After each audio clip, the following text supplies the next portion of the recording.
It's happening so often that we have to have recap videos now. Florida State is landing commits here, there, everywhere by the flip variety, by the normal commit variety. And in this case, we're going to lead with a four-star legacy commit who flipped from Indiana to Florida State. To talk about that is Michael Langston, senior recruiting analyst here at Warchant.com. My name is Tom Lang, and today we are talking about four-star defensive back Jay Timmons, Lawrence J. Timmons. Some of the recruiting services have his name as Lawrence or Jay. What you need to know is he's a legacy who said yes to Florida State, and Michael, Florida State's defensive back class is getting better and better as the weeks go along. Yeah, it really is, and two, it shows you how vital these elite camps are, because that's where FSU offered him in June. They got him, caught his attention. Then later got him on for an official visit, and the rest is history. I think after that, I think it was pretty clear once they offered that this thing could trend in a positive direction for FSU, and certainly getting a ball hawking guy. As far as what I like is his ball hawking skills, is just the way he reads the field.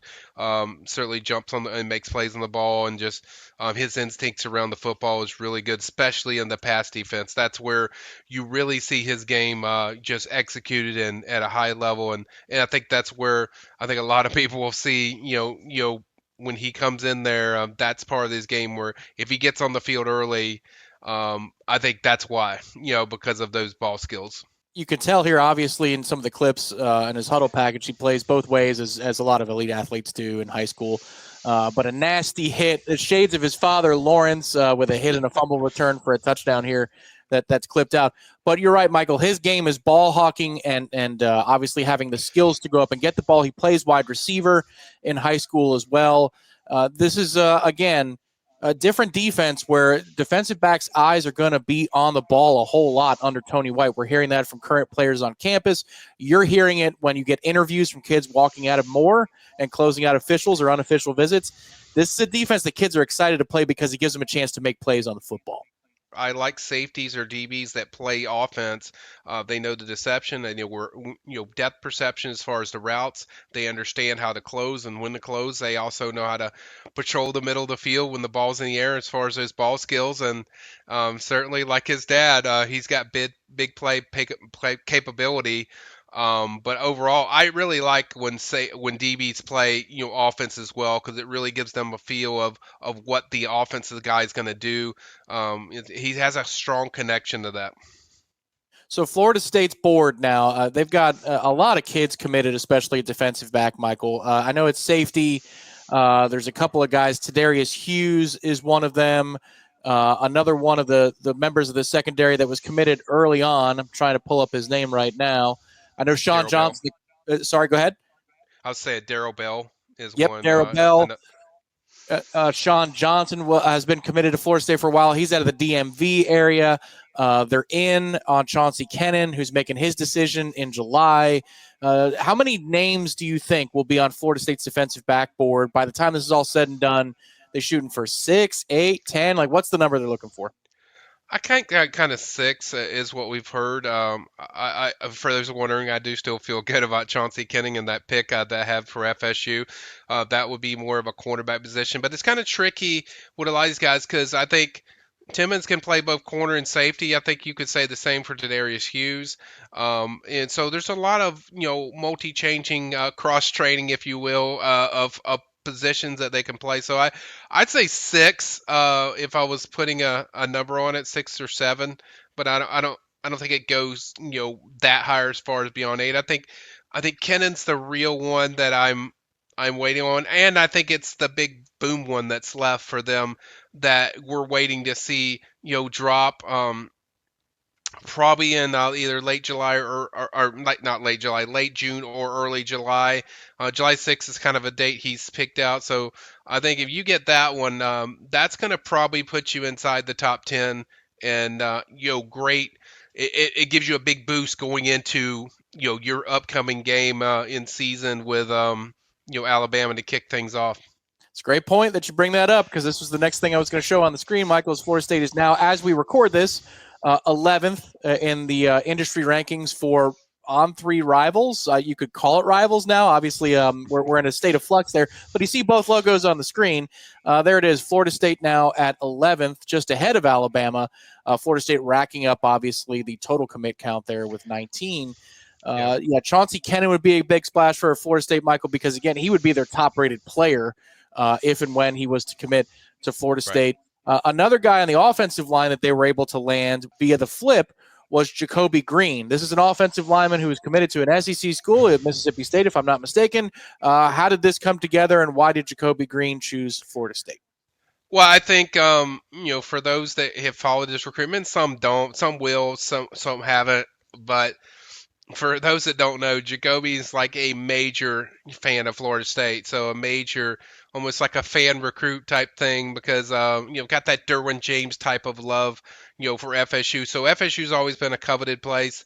They at the beginning it was slow paid with the offer. Eventually they would offer late in the spring, and then when I heard those official visits going to get set up, I started to feel like, okay, this is going to happen. I don't care. I think Matt had told me he's going to take an official visit to Mississippi State last, and I was like, I don't think that's going to matter if FSU nails this official visit, and certainly they did. The relationship got stronger and stronger, especially after they offered. He's always been a coveted guy as far as they liked him. It's just how much they did. Sometime throughout the process, you figure out kind of, hey, we're going to be able to get this guy that we really like and fit him in. And I think in the summer they kind of knew, like, hey, this is going to happen. And then I felt like it was almost inevitable whenever he was going to do the commitment. Did an interesting commitment at 7 a.m. He said he had to do a workout, school workout, so he wanted to get it out of the way because he knew, like right after the FSU official visit, that he was going to go there. But he followed through, did the Mississippi State thing just to see what their pitch was. But interesting time to do a commitment at 7 a.m. I think he sent me a graphic at 6:50 a.m. Obviously, I wasn't up, but great kid. For those that missed it, I did a Q&A with Jacobe yesterday. Really good. Tom, I think the best part was his pitch to recruits. I'm paraphrasing, when I say kind of what he said, but I'll let people read the whole thing. But it's basically like, don't listen to the outside noise of what you hear from 2 and 10, but go to FSU yourself. You can see the vision of Coach Norvell and the staff. And right then, when you see all that stuff, you will jump in. That's a place you will jump in. And then the other thing he said, to paraphrase it as well, is, if you're not about winning, or you're not about, being the best, don't come here. Like, basically, we're here to win championships, and we're going to do it. Basically, we're going to make it happen. It's probably one of the best pitches I've heard from a recruit, just on general of, one, giving the pitch of the positivity of what FSU is, and then two, the accountability of if you go to FSU, this is what is expected of you. So certainly a great kid, certainly a kid that's got a really high motor, finishes really strongly. If he continues to get his body right and look good and keep working on that technique, I think he's going to be a guy that is certainly be an impact, 2 years probably into the program. That ability to read that article is for Warchant subscribers. We have it pinned at the bottom of this video, so if you're a subscriber, just one click away. If you'd like to sign up, we've got a great deal for you, especially if you're a student yourself. Look at that. It's in like double red, free for FSU students. It's a $120 value over the course of a year. It is yours free. No credit card required for you students. All you got to do is you can either use the QR code if you have this on your TV screen right now, or just open up a new tab and go into your email from your Florida State email account and hit us up at support@warchant.com. Give us about 5 business days to turn that account around for you. Demand is high, as you might imagine, but this is an absolutely free way to welcome you into the Seminole fan family. Warchant.com is the market leader, and we enjoy what we do, and we can't wait to see you on the boards. Michael Langston lives on the Premium Recruiting Board and directs the Premium Recruiting Board. Michael, as we're recording this, it is Wednesday, June the 25th, around dinner time. Do we have any projects coming up soon, or do you think it's going to be quiet for a couple of days? No, I never say it's going to be quiet. Like I never say that.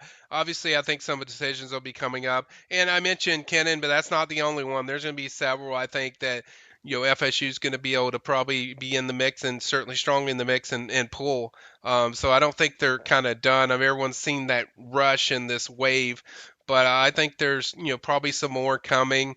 But overall, we'll have some, wrap ups of kind of, where things are at. I might do a 10 to watch just to kind of break down what's left and what's going on maybe later, later in the week. But, certainly, there's some recruitments or we're certainly waiting on to see, kind of where they go. If, decision, I could see some decisions in the next few days, but, I don't have anything imminent as far as an exact date of a decision, but I think some are coming up, but certainly, as I mentioned on the boards, when they got Xavier Tiller, I mentioned on the boards, the momentum is real, guys. So, Yeah. or do you believe now? So, basically, I know there's some people that are kind of, well, this is good, but kind of just waiting for something bad to happen, or the season not go, great. But overall, yeah, there's some you know, there's some legit momentum as far as what they're doing with this class, what they're doing as a program, the way recruits view the program, which is really impressive to me. I think Devin Carter touched on that a lot. He was like, basically like, when I came there with that new staff, it was totally different. It was Mhm. totally different feel, totally different, plan, maybe just organization, all that stuff. So there's a difference to them. Now, will that difference equal what we want and wins is kind of what we'll wait on. But there's recruiting momentum with these recruits where they see this product and they're pretty impressed so far about, at least at the very least, what the plan is. And you have a lot of exciting newcomers that are coming in. I know we had some newcomer interviews today. I saw my boy Usman on there, so he's talking to him. People got to get to know all these guys. So there's some general buzz about FSU going into this season. Would prefer the quarterback not talk the way about Alabama that he did, but overall, I think there's excitement level, Tom, that's certainly there, and I think recruits are feeling it. Well, it was just seemingly yesterday that Florida State was 20th in the industry recruiting rankings. They're now all the way up to 11th, and that is because they're getting a whole lot of yeses. If you wouldn't mind, on the way out, everybody, please hit the thumbs up on this video. Subscribe to the channel if you have not. It's always free. And if you're not a student and you want to jump over to warchant.com, it's just $1 for your first week, so give it a try. Michael, appreciate the time as always, and I look forward to us talking very soon about yet more good news for Florida State. Absolutely, my pleasure.